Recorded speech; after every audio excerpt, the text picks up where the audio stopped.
قوم لوط جنہوں نے سب سے پہلے ہم جنس پرستی کی ابتدا کی۔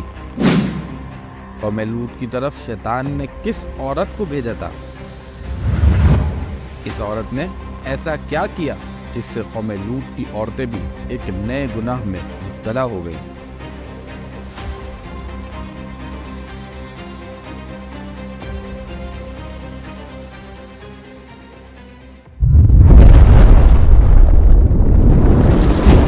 اعوذ باللہ من الشیطان الرجیم، بسم اللہ الرحمن الرحیم۔ ناظرین و سامعین، السلام علیکم ورحمۃ اللہ وبرکاتہ۔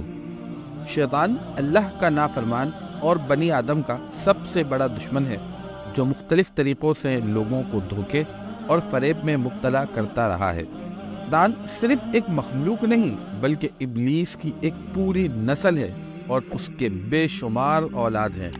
بیان کیا جاتا ہے کہ شیطان کی کئی اولادیں ہیں جن میں ولہان، نماز اور عبادات میں وسوسے ڈالتا ہے، مسعود لوگوں میں افواہ پھیلاتا ہے، واسم گھروں میں لڑائیاں لگواتا ہے، مرہ گانے باجے کے گناہوں کو عام کرتا ہے،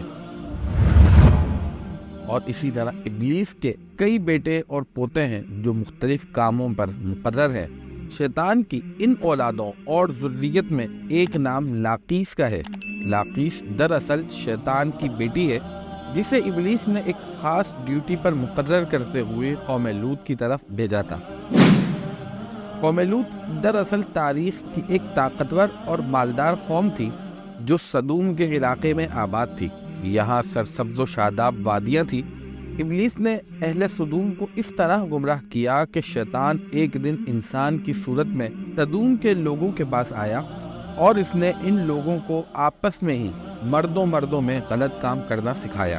ان لوگوں نے یہ برا فعل بہت پسند کیا، لہذا یہ لوگ آہستہ آہستہ اس عمل کے عادی بن گئے اور وہ روزانہ بدفعلی کرنے لگے، یہاں تک کہ اگر کوئی مسافر سدوم کے علاقے سے گزرتا تو یہ لوگ ان مسافر مردوں کو بھی پکڑ لیتے اور انہیں اپنا شکار بنا لیتے۔ وقت گزرنے کے ساتھ ساتھ یہ عمل اور ان کی گمراہی بڑھتی چلی گئی اور کھلے عام اس عمل کو شہر کی چوک اور چوراہوں پر کیا جاتا رہا۔ اللہ تعالیٰ نے ان کی طرف اپنے نبی حضرت لوط علیہ السلام کو بھیجا، جنہوں نے اہل سدوم کو اس گندے عمل سے توبہ کرنے کو کہا اور فرمایا کہ تم لوگ وہ بے حیائی کرتے ہو جو تم سے پہلے اس زمین پر کسی نے نہیں کی۔ لیکن قوم لوط پر ان واعظ و نصیحت کا کوئی اثر نہ ہوا، بلکہ وہ لوگ الٹا حضرت لوط علیہ السلام کے خلاف ہو گئے اور انہیں مجبور کرنے لگے کہ تم اتنے ہی نیک اور پاک ہو تو اس بستی سے نکل جاؤ۔ بہرحال جب قوم لوط میں یہ عمل بڑھ گیا تو ابلیس نے ایک سنہرا موقع پاتے ہوئے اس قوم میں ایک اور نئے گناہ کی ابتدا کرنے کا سوچا اور ان کے درمیان اپنی بیٹی لاقیس کو بھیجا۔ لاقیس جنات اور شیاطین میں سب سے زیادہ حسین و جمیل اور خوبصورت تھی۔ ابلیس نے اسے حکم دیا کہ وہ ایک خوبصورت عورت کی شکل اختیار کرے اور قوم لوط کی ان عورتوں کے پاس جائے اور انہیں ہم جنس پرستی سکھائے جنہیں ان کے مرد چھوڑ چکے ہیں۔ لہذا لاقیس ایک خوبصورت عورت کی صورت میں ان عورتوں کے پاس آئی اور ان کے پاس آ کر کہنے لگی کہ میں تباہ و برباد ہو گئی، میرا شوہر مجھے چھوڑ کر ایک نوجوان مرد کے ساتھ بدفعلی کرتا، لہذا اب میرا حسن سب کچھ تباہ و برباد ہو گیا۔ پھر لاقیس نے ان عورتوں سے کہا کہ ہم بھی ان مردوں سے بے نیاز ہو جائیں گے اور ان کی طرف رغبت نہ کریں گے جس طرح وہ ہم سے بے نیاز ہو چکے ہیں۔ اس پر ان عورتوں نے لاقیس سے پوچھا کہ وہ کیسے؟ لہذا لاقیس قوم لوط کی ایک رئیس اور خوبصورت عورت کے پاس آئی اور اس کے ساتھ بدفعلی کی۔ ان عورتوں کو عورتوں کے ساتھ ہم جنس پرستی کا شیطانی طریقہ سکھایا۔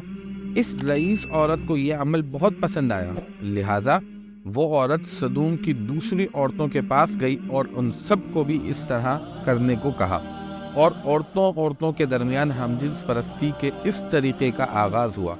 جب ان مردوں نے دیکھا کہ عورتوں کے ساتھ ہی بدفعلی کر رہی ہیں تو ان مردوں نے اپنی عورتوں کو اس بدفعلی سے منع نہیں کیا، کیونکہ وہ خود ہم جنس پرستی کے گناہ میں ملوث رہے اور اپنی عورتوں کو بھی اس گناہ میں شریک کرتے رہے۔ آخرکار جب قوم لوط کی سرکشی اور گناہ حد سے تجاوز کر گئے تو اللہ تعالیٰ نے ان پر پتھروں اور آگ کے انگاروں کا عذاب بھیجا۔ اس سے ان کے جسموں کے پرخچے اڑ گئے اور سدوم کی 5 بستیاں بالکل تباہ و برباد ہوں گے۔ ناظرین، یہ وہ گناہ تھا جس کی ابتدا شیطان نے اپنی بیٹی لاقیس کو بھیج کر کروائی تھی۔ اگر ویڈیو پسند آئی ہے تو ویڈیو کو لائک کیجئے، چینل کو سبسکرائب کیجئے تاکہ نئی آنے والی ویڈیوز آپ کو مل سکیں۔ اپنا خیال رکھیے گا۔ السلام علیکم ورحمۃ اللہ وبرکاتہ۔